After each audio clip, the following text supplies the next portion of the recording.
హల్లెలూయా. కాబట్టి ప్రభు మనమందరము గొర్రెల వలె త్రోవ తప్పిపోతుమి, మనలో ప్రతివాడును తనకిష్టమైన త్రోవకు తొలిగిను. యెహోవా మన అందరి దోషము అతని మీద మోపెను. అతడు దౌర్జన్యము నొందెను గనక అతడు నోరు తెరవలేదు. అతడు బాధింపబడినను అతడు నోరు తెరవలేదు. కాబట్టి ప్రభు యొక్క కల్వరి శిలువలో తన యొక్క రక్తమంతా తన చేతుల్లో నుంచి కారుతున్నప్పుడు ఎందుకొరకు ఆ రక్తము కార్చాడు? స్త్రీ తన గర్భమున పుట్టిన బిడ్డను కరుణింపకుండా ఉండునా? వారైనను మరచుదురు గాని నేను నిన్ను మరవను. చూడుము, నా అరిచేతుల మీదనే నిన్ను చెక్కి ఉన్నాను. అరిచేతిలో ఏముండెను? ప్రభు యొక్క గాయం ఉండెను. ఆయన చేతుల్లో మేకు ఉండెను. ఆ మేకును తీసిన తర్వాత ప్రభు చేతిలో గాయం ఉండెను. ఆ గాయములో నుంచి రక్తము స్రవిస్తుండెను. ఆ గాయపడిన చేతితో నీ ప్రతి పాపము నుండి, మానవాళి ప్రతి పాపము నుండి తన రక్తము కారుస్తూ ఆ చేతుల నుంచి కారుతున్న రక్తముతో నీ ప్రతి పాపమును కడుగుతున్నాడు. నీ తల చేసిన ప్రతి పాపము కొరకు, నీ తలలో ఉన్న ప్రతి పాపము కొరకు తన రక్తం పెట్టి కడుగుతాడు. దేవా, నేను పాపిని. దేవా, పాపములతో అపరాధముల చేత చచ్చిపోయిన నన్ను నీ కలవరి రక్తముతో నన్ను బ్రతికించు అని నీవు పక్షాస్తాపడితే, నీవు కన్నీరు గారిస్తే, నువ్వు బాధపడితే, నీ పాపముల విషయమై నువ్వు బాధపడితే, నీ దోషముల విషయమై నువ్వు బాధపడితే, నీ రోగముల విషయమై నువ్వు బాధపడితే, ప్రతి రోగమును యేసుక్రీస్తు స్వస్థపరుస్తున్నాడు. తన చేతులలో గాయములు కొట్టబడి ఉన్నాడు. తన చేతుల నుంచి కారుతున్న రక్తము ద్వారా నిన్ను పరిశుద్ధపరుస్తాడు, నిన్ను పవిత్రపరుస్తాడు, నిన్ను ముట్టుకుంటాడు, నిన్ను స్వస్థపరుస్తాడు. కాబట్టి అతడు పొందిన దెబ్బల చేత మనకు స్వస్థత కలుగుతున్నది. కాబట్టి అతడు ఆ దెబ్బలు పొందటానికి ఎన్ని గాయములు పరచబడ్డాడు, ఎంత అవమానపరచబడ్డాడు, ఎన్ని కొరడాలతో కొట్టబడ్డాడు, ఎంత అవమానాలకు గురయ్యాడు. ఎన్నోసార్లు ఆయన సిలువ మోస్తున్నప్పుడు ఆ సిలువ దగ్గర కింద పడిపోయాడు. ఆయన సిలువ మోస్తుండగా ఆయన కింద పడిపోయిన సమయంలో కురేనీయుడైన సిమియోను కొంచెం దూరం మోసి అక్కడే కుప్పగూలిపోయాడు. కాబట్టి ప్రభు ఆ భారమైన సిలువను యెరూషలేము పట్టణమంతా ఆ గోల్గోతా కొండ వరకు ఆ కలువరి సిలువ మోశాడు.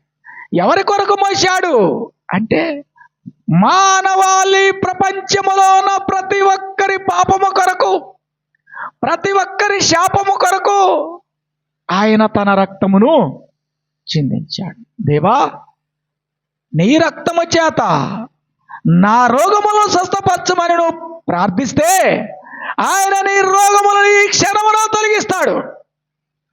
దేవా, నా పాపములు తొలగించమని నువ్వు ప్రార్థిస్తే ఆయన నీ పాపములు ఈ క్షణంలో తొలగిస్తాడు. ఇక నేను పాపము చేయనని నువ్వు తెలుసుకోవాలి. ఆయన ప్రార్థన చేయుటకు గెత్సేమనే తోటలోనికి ప్రార్థనకి వెళ్ళాడు. అక్కడ ఆయన ప్రార్థన చేస్తున్నప్పుడు ఏం జరుగుతుంది అంటే, ఆయన చెమట రక్తముగా మారిపోతుంది. ఆయన మోకరించి, తండ్రి నీ చిత్తమే సిద్ధించునుగాక అని ప్రభు ప్రార్థిస్తున్నాడు. ఆయన పరిశుద్ధ రక్తము ఆయన ప్రార్థన చేస్తున్నప్పుడు మిక్కుటమైన మహాబాధతోని ఆయన ప్రార్థన చేస్తుండగా ఆ ప్రార్థన చేత ఆయన చెమట రక్త బిందువుల వలె మారుతుండెను. మనం ప్రార్థించినప్పుడు, ప్రభువా నా కుటుంబంలో ఉన్న బిడ్డలను రక్షించమని కన్నీటి ప్రార్థన చేయలేరు. అయ్యో, నీ హృదయము ఎంత పాపానికి గురైపోయింది. అయ్యో, నీ హృదయము ఎంత ద్రోహానికి గురైపోయింది.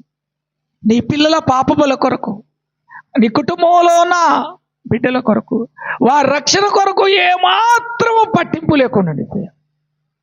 నోహు ఏం చేశాడు? నోహు అంటే తన ఇంటి వారి కొరకు ఒక ఓడను సిద్ధం చేశాడు. తన ఇంటి వారి అందరి నిమిత్తమై లోకమంతయు నాశనకరమైన జలప్రలయం వచ్చి లోకాన్ని ఊడ్చుకొని పోతుందని సెలవిచ్చినప్పుడు నోహు బయలుదేరి ఒక ఓడను తయారు చేసుకొని ఆ ఓడలో తన కుటుంబాన్ని భద్రపరుచున్నాడు. ఒక్కరంటే ఒక్కరు కూడా ఆ ఓడలోనికి రాలేదు. యేసుక్రీస్తు రక్తం అనే ఓడలోనికి, యేసుక్రీస్తు వాక్యం అనే ఓడలోనికి నీవు నీ కుటుంబాన్ని రప్పించుకోగలుగుతున్నావా? ఎంత పాపం నీలో పెరిగిపోతుంది. నీ కుటుంబములో బిడ్డల కొరకు ప్రార్థించలేని పాపము నీలో పెరిగిపోతుంది. నీ కుటుంబం కొరకు పట్టించుకోవటమే నీకు అలవాటుగా లేకుండా అయిపోతుంది. అయ్యో, ఈ లోకంలో ఎంత పాపం పెరిగిపోతుంది. కాబట్టి దేవుని బిడ్డలారా, ఆయన ఇటువంటి పాపములన్నింటినీ కలువరి శిలువలో కార్చుటకు, నీ పాపములని కడుగుటకు, నీ దోషములని తొలగించుటకు, నీ అపవిత్రంతా తొలగించుటకు ఆయన కలువరి శిలువ ఎక్కాడు. నా కోసమే బలి అయితివా, నా పాపముకై మరణించితివా. నా పాపముల కొరకు, నీ పాపముల కొరకు అతడు తన్ను తానే అపరాధ పరిహార బలి చేయగా అతను సంతానము చూసుడు. అతడు తను తాను అపరాధ పరిహార బలి చేస్తుండగా ఆయన గాయాల వైపు నువ్వు చూడాలి. ఆయన కొడాలతో కట్టబడిన, ఆయన ఈ పంత నాగల చాలతో దున్నబడిన ఆయన శరీరం వైపు నువ్వు చూడాలి. నా దేవా, నా కొరకు ఇంత రక్తం కారుస్తున్నావు. నా దేవా, నా కొరకు ఇంత బాధ అనిపిస్తున్నావు. నా దేవా, నన్ను క్షమించు. నా దేవా, నన్ను రక్షించు. నా తండ్రి, నన్ను కరుణించమని ప్రార్థన చేసే అటువంటి తీర్మానములో ఉండాలి. ఎవరి కోసమో ఈ శిలువ త్యాగం,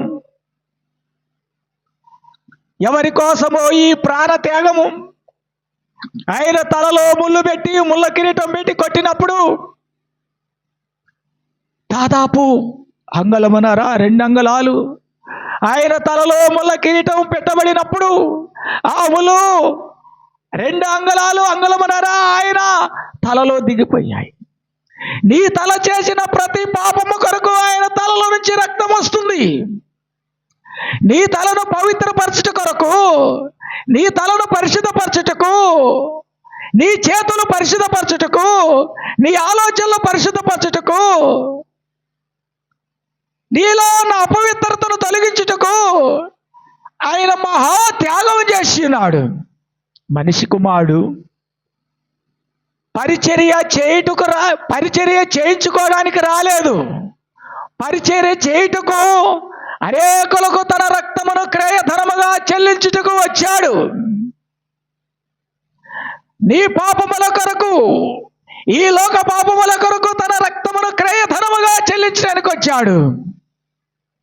అటువంటి దేవుని నీ జీవితంలో నిర్లక్ష్యం చేసినట్లయితే, ఇంత గొప్ప రక్షణను నీవు నిర్లక్ష్యం చేసిన విడలా ఎలాగో తప్పించుకుందువా నరక శిక్ష నుంచి?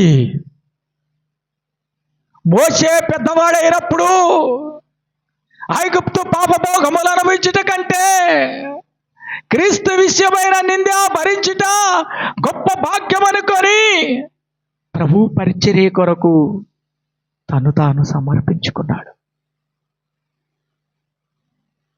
తన ఇల్లును వదిలిపెట్టాడు, తన దేశాన్ని వదిలిపెట్టాడు, అన్నిటినీ వదిలి ఐగుప్తులో బానిసలుగా బ్రతుకుతున్న ఇజ్రాయేల్ ప్రజల కొరకు దేవుడు పంపించాడు. బానిసలుగా ఉన్నారు కాబట్టి అటువంటి బానిసలుగా ఉన్న వారి కొరకు మోషేని పంపించాడు. మోషేని పంపిస్తే వారు మోషేను అంగీకరించారా? మోషే ఎన్నో అద్భుత కార్యాలు చేసి అక్కడున్న అధికారులతో మాట్లాడి 10 దేవుని యొక్క తెగుళ్ళు రప్పించి అక్కడ వారిని ఆ ఫరోని చేతిలో నుంచి విడిపించుకొచ్చాడు. ఎర్ర సముద్రమును పాయలు చేసి వారిని విడిపించాడు. మరలా వారిని పట్టుకుందాం అనుకున్నప్పుడు ఎర్ర సముద్రంలో మునిగిపోయారు. దేవునికి విరుద్ధంగా పోరాడుతున్నారు. దేవునికి విరుద్ధమైన దేశమైనను, దేవునికి విరుద్ధమైన రాజ్యమైనను, దేవునికి విరుద్ధమైన మనుషుడైనను వర్ధిల్లలేడు. కాబట్టి దేవుని కొరకు నిలబడాలనుకుంటున్నావా? దేవులో నిలిచిపోవాలనుకుంటున్నావా? ఇదిగో ప్రభు కల్వరి శిలువలో నీ కొరకు ఎంత ప్రాణం పెట్టాడో అది ఆయన ప్రేమ. ఆయన ప్రేమతో నీ కొరకు ఏం చేశాడు? తన ప్రక్కలో బల్లెముతో పొడవబడ్డాడు. తన ప్రక్కలో పొడవబడిన బల్లెము చేత తన రక్తమంతా దారల వరే కారింది. ఆ రక్తదారులు ఈ ప్రపంచములో ఉన్న ప్రతి ఒక్కరి పాపములు కడుగుట కొరకే, ప్రతి ఒక్కరి దోషములు కడుగుట కొరకే, ప్రతి ఒక్కరిని స్వస్థపరచుట కొరకే, ప్రతి విధంగా చెడిపోయిన ప్రతి వ్యక్తిని వారికి మంచి మనసు ఇవ్వాలని, వారిని మంచి మార్గంలో పెట్టాలని, వారిని మంచి వారిగా చేయాలని, వారిని దైవత్వములో నిలబెట్టాలని దేవాది దేవుడు తన ప్రణాళిక చేసి నీ కొరకు, అందరి కొరకు, నా కొరకు తన పాపములను, మన పాపములను కడుగుటకు తన రక్తమును చిందించాడు. కాబట్టి తన పాదములలో మేకులు వెట్టి కొట్టినప్పుడు, తన పాదములలో నుంచి రక్తం వస్తున్నప్పుడు, తన పాదములకు ముళ్ళు దిగబడుతున్నప్పుడు శిలువ మోయలేక ఎంతో బాధపడ్డాడు. అమ్మా, నా కోసం ఏడవకండి, మీకోసం మీ పిల్లల కొరకు ఏడవండి అని ప్రభు సెలవిచ్చాడు. ప్రియమైన దేవుని బిడ్డ, నీ బిడ్డల కొరకు నువ్వు ఏడవగలుగుతున్నావా? నీ బిడ్డల రక్షణ కొరకు నువ్వు కన్నీరు గారగలుగుతున్నావా? ఓ దేవుని బిడ్డలారా, నీ బిడ్డల కొరకు, నీ కుటుంబం కొరకు నీ ఎవరి గురించి పట్టించుకోవట్లేదంటే నీ పాపం ఆకాశమంతా ఎత్తుగా ఎదిగిపోతుంది. అయ్యయ్యో ఈ శ్వాసనని చెప్పుకుంటున్నావు, అయ్యయ్యో దేవుని బిడ్డనని చెప్పుకుంటున్నావు, అయ్యయ్యో నీ కుటుంబాన్ని ఏమాత్రం పట్టించుకోలేక నీ బిడ్డలు ఎక్కడ నాశనమైన వారిని పట్టించుకోలే పరిస్థితులు లేవు. అయ్యయ్యో, నీ హృదయము దేవునికి దూరంగా ఉన్నది, నీ హృదయము దేవునికి దగ్గరగా లేదు. కనుక Jesus Christ, please give me your holy power. Jesus Christ, please give me your holy life. Thank you my lord Jesus Christ. ప్రతి ఒక్క పాపము నుంచి, ప్రతి ఒక్క రోగము నుంచి పరిశుద్ధ రక్తము నిన్ను కడుగుతుంది. కాబట్టి యేసయ్య శిలువ మోస్తున్నప్పుడు ఎన్నోసార్లు ఆయన శిలువ మోస్తుండగా మార్గములో కింద పడిపోయాడు. ఎన్నోసార్లు ఆయన శిలువ మోయలేక, శిలువ మోస్తుండగా ఓపిక లేక ఎన్నోసార్లు కింద పడిపోయాడు. ఆయన అన్నాడు, శిలువ ఎక్కిన తర్వాత అన్నాడు, తండ్రి, వీరేమి చేస్తున్నారో వీరికి తెలియదు అన్నాడు. వారిని క్షమించు అన్నాడు. ఆయన ప్రేమామయుడై ఉన్నాడు. ఆయన ఈ లోకం పట్ల కరుణామయుడై ఉన్నాడు. ఆయన ఈ దేశం పట్ల, ఈ ప్రపంచం పట్ల ఆయన దయాళుడై, ఆయన దయామయుడై ఉన్నాడు. ఎవరైనా ప్రభు ప్రేమను గుర్తించటం అలవాటు చేసుకోండి. ప్రభు గురించి ఆలోచించటం అలవాటు చేసుకోండి. నిన్ను ప్రేమించేవారు ఒక్కరే ఒక్కరున్నారు, ఆయన ప్రభు అయిన యేసుక్రీస్తు. ఈ ప్రపంచంలో ప్రతి వ్యక్తి దగ్గర నీవు గౌరవించే ప్రతి వ్యక్తి దగ్గర ఎవరైనా వారి దగ్గర కత్తులు పట్టుకొని నీ దేవుణ్ణి చెప్పుకుంటారు. ప్రభు అయిన యేసుక్రీస్తు చేతిలో కరుణ ఉన్నది. ప్రభు అయిన యేసుక్రీస్తు చేతిలో జీవం ఉన్నది. కత్తి గొప్ప కాదు, కరుణ గొప్పది. ఈ ప్రపంచంలో మన ప్రభు అయిన యేసుక్రీస్తు కరుణ కలిగి ఉన్నాడు, జీవము కలిగి ఉన్నాడు. కాబట్టి నా ప్రియమైన దేవుని బిడ్డలారా, ఆయన ఆ విధముగా సిలువ వేయబడి ఆయన అన్నాడు, ఇంకొక దొంగతో అన్నాడు, నేడు నాతో కూడా పరదైసులో ఉందుగా కన్నాడు. దొంగలని తన రక్తంతో కడుగుతాడు, పాపలను తన రక్తంతో కడుగుతాడు. వారు పక్షేస్తా పడితే చాలు, వారు పాపముల నుంచి మనసు మార్చుకుంటే చాలు, వారు హృదయం నుంచి మనసు మార్చుకుంటే చాలు. నీ మనసు, నువ్వు ఎలాంటి పాపివైనా, నువ్వు దొంగవైనా, ద్రోహివైనా, నువ్వు ఎలాంటి పాపివైనా నీ మనసు మార్చుకుంటే దేవుడు నిన్ను క్షమిస్తాడు. ఇక నేను పాపము చేయనని ఒప్పుకో, ఇక నేను దోషము చేయనని ఒప్పుకో, ఇక నేను మోసం చేయనని ఒప్పుకో. నీ మనసు మార్చుకో. నీ మనసు మార్చుకోవడానికి యేసుక్రీస్తు ఈ ప్రపంచంలోకి వచ్చాడు. యేసుక్రీస్తు నిన్ను ప్రేమించుటకు వచ్చాడు. ఈ ప్రపంచంలో నిన్ను ప్రేమించి వారు ఉన్నారంటే ఆయన నీ పాపముల కొరకు బలిదానం అయిపోయి కలవరిలో వేలాడతీయబడి 3వ దినమున సజీవుడై తిరిగి లేచాడు. అందుకనే క్రీస్తు బిడ్డలను మర్డర్ చేసే ఒక వ్యక్తి, ఒక హంతకుడు, ఒక ప్రయాణం చేస్తుండగా దమస్కా మార్గములో ప్రభు ప్రత్యక్షమయ్యాడు. ప్రభు ప్రత్యక్షమై మాట్లాడాడు. సౌలా, సౌలా, నన్ను ఎందుకు హింసిస్తున్నావు అన్నాడు. క్రైస్తవులు చూస్తే అతడు వారవలేకపోయాడు, హింసించాడు, చంపేశాడు. కానీ క్రీస్తు అక్కడ ప్రత్యక్షమయ్యాడు దమస్కా మార్గములో. వెంటనే అటువంటి యొక్క నరహంతకుడు మనసు మార్చుకున్నాడు, అటువంటి దుర్మార్గుడు మనసు మార్చుకున్నాడు. నీవు ఎలాంటి దుర్మార్గుడు అయినా మనసు మార్చుకో. ప్రతి ఒక్కరూ చెడు మనసు మార్చుకొని మంచి మనసు ప్రభు దగ్గర సంపాదించుకో. మంచి మనసు ఇవ్వటానికి ప్రభు వచ్చాడు. కాబట్టి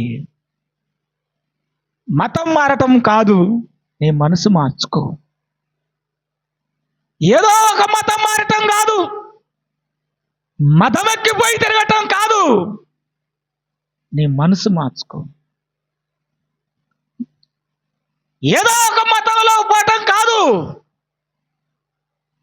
ప్రభు మనసు ఇచ్చే ప్రభు యొక్క మంచి మనసు పొందుకో. నీ మనసు మార్చుకో.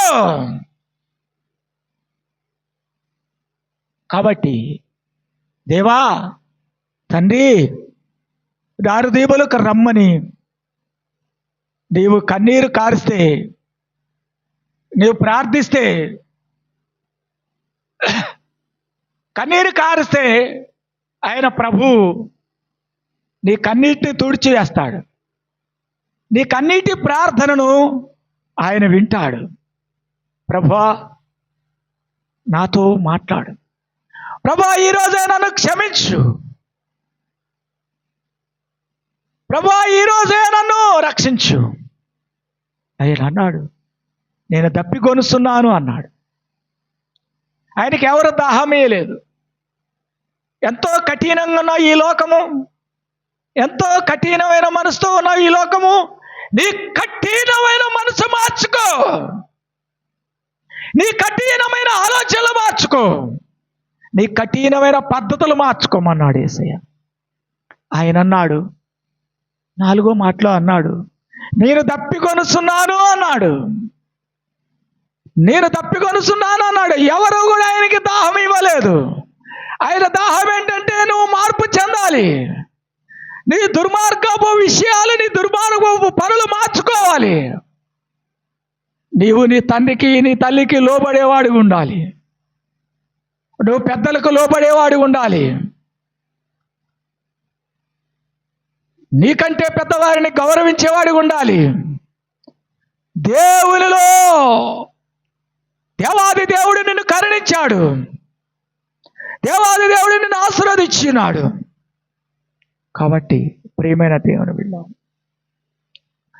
అనేకుల పాపముల కొరకు భరించుచు తిరుగుబాటు చేసిన వారి గురించి విజ్ఞాపన చేసిను. ప్రభు విజ్ఞాపన చేశాడు. నీవు నీ పిల్లల గురించి కానీ, ఈ లోకం గురించి కానీ, నీ కుటుంబం గురించి కానీ, ఈ గ్రామం గురించి కానీ, నీ మండలము గురించి కానీ, నీ దేశం గురించి కానీ విజ్ఞాపన చేయగలగాలి. దేవుని బిడ్డ అనుకునే ప్రతి బిడ్డ వారి మార్పు కొరకు విజ్ఞాపన చేయాలి. నేను 1986లో మారిపోయాను. అప్పటి నుంచి ప్రభువారు నన్ను వాడుకున్నాడు. 80 మంది నాకు కలిగిన దైవ దర్శనం ద్వారా 80 మంది సేవకులు దేవుడు తయారు చేశాడు. నేను పలికిన ప్రతి ప్రవచనం వ్యర్థము కాలేదు. కాబట్టి మొన్న ఒక ఆయన పిలిపాకలో ఒక ఆయనకి యాక్సిడెంట్ అయింది.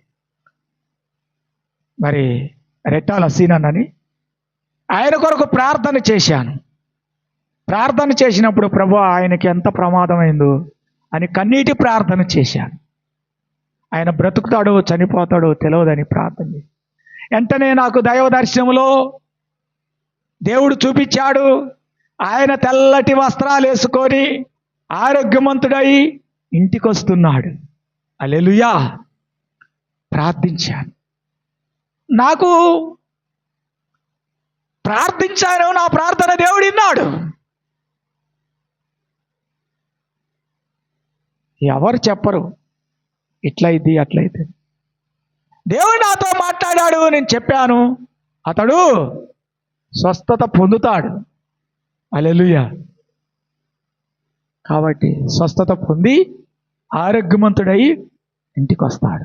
హల్లెలూయా. నేను దేవునితో మాట్లాడుకుంటాను, దేవుడు నాతో మాట్లాడతాడు. ఇంతకుముందే నేను వాక్యం చెప్తున్నప్పుడు సభలో నేను ప్రార్థన చేసి వస్తున్నప్పుడు నా కుడివైపు నుంచి ప్రభు దైవ సన్నిధి వచ్చి నా హృదయాన్ని తాకింది. ప్రభువా నీకు వందనాలు, ప్రభువా నీవుంటే నాకు చాలు. నా ప్రభువు నన్ను తాకటం చూశారు. కాబట్టి ఎవరు మనకు తోడుగా రారు, ఎవరు నిన్ను రక్షించలేరు. నిన్ను రక్షించేవారు, నన్ను రక్షించేవారు కల్వరి శిలువలో ఏలాడబడుతున్న ప్రభైన యేసుక్రీస్తు. ఆయన 3వ దినమున సజీవుడై తిరిగి లేచాడు. ఆయన సమాధిని జయించి లేచాడు. ఆయన మహిమతో లేచాడు. 500 కంటే ఎక్కువైన వారికి కలిశాడు, మాట్లాడాడు. ఆయన ఆకాశానికి ఆరోహణం వెళ్ళిపోయాడు. ఆయన ఇచ్చిన మహిమ ద్వారా, ఆయన ఇచ్చిన మహిమ వాక్కులో నుండి జీవము ద్వారా నన్ను కూడా దేవుడు 25 సంవత్సరం నుంచి దైవ వాక్కులో ఉన్న సత్యముతో ఆహారం లేకుండా బ్రతికిస్తున్నాడు. కానీ అది ఎవరికి అర్థం కాదు. అది ఎవరు అర్థం చేసుకోవడానికి ఇష్టపడరు. ప్రియమైన దేవుని బిడ్డలారా, ఆయనను మాయోపాయము చేత, మత్తయి సువార్త 26:3 శాస్త్రులు, ప్రధానులు, అధికారులు ఏకముగా కూడి ఆలోచన చేసి ఆయనను మాయోపాయము చేత పట్టుకొని చంపింపవలనని ఆలోచన చేసి ప్రభువు మీద మాయోపాయాలు చేస్తారు. ప్రభువు బిడ్డల మీద మాయాలోచనలు చేస్తారు. యేసుక్రీస్తు శిష్యుడు బోధకుడా నీకు శుభమని చెప్పి వెళ్ళి ముద్దు పెట్టుకొని అప్పగించాడు. అతడు ముద్దు పెట్టుకొని అప్పగించాడు. అతడు 30 వెండి నాణేల కొరకు ఆశపడ్డాడు.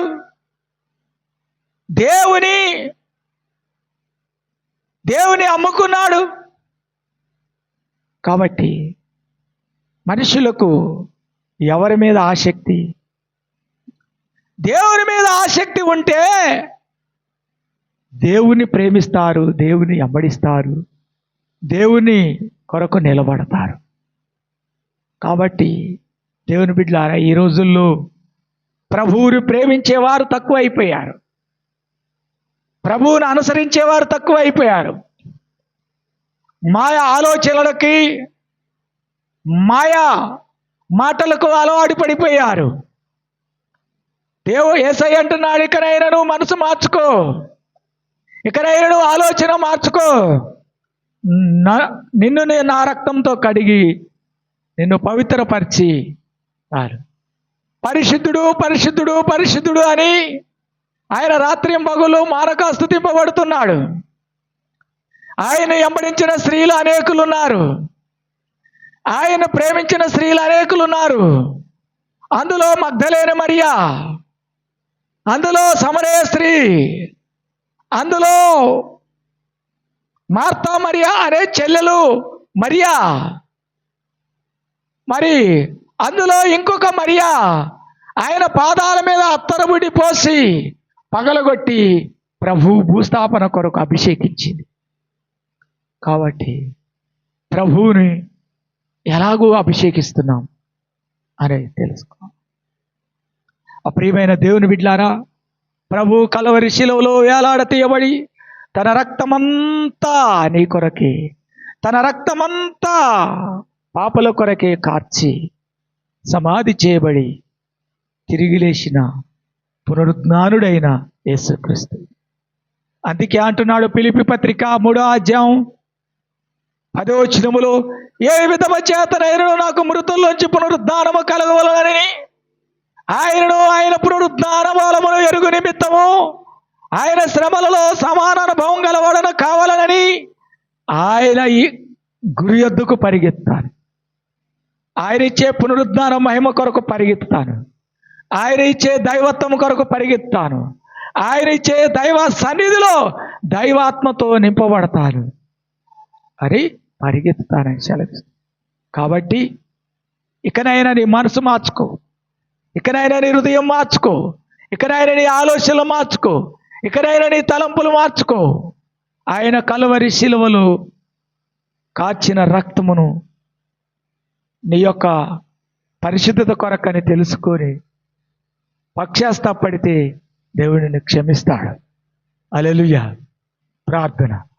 పరిశుద్ధుడు అయిన తండ్రి, జీవముగల తండ్రి, ఇదిగో అమూల్యమైన కలువరి శిలువలో నీవు పాపులందరినీ స్వస్థపరచుటకై, పాపులను క్షమించుటకై, పాపులను రక్షించుటకై పరలోకము నుంచి దిగివచ్చి ప్రాణాన్ని దానం చేసి సజీవుడిగా తిరిగి లేచిన దేవానికి వందనాలు.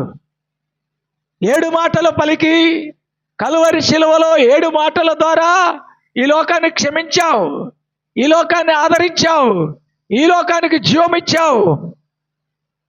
మనశ్శాంతి లేని వారికి మనశ్శాంతినిచ్చినావు.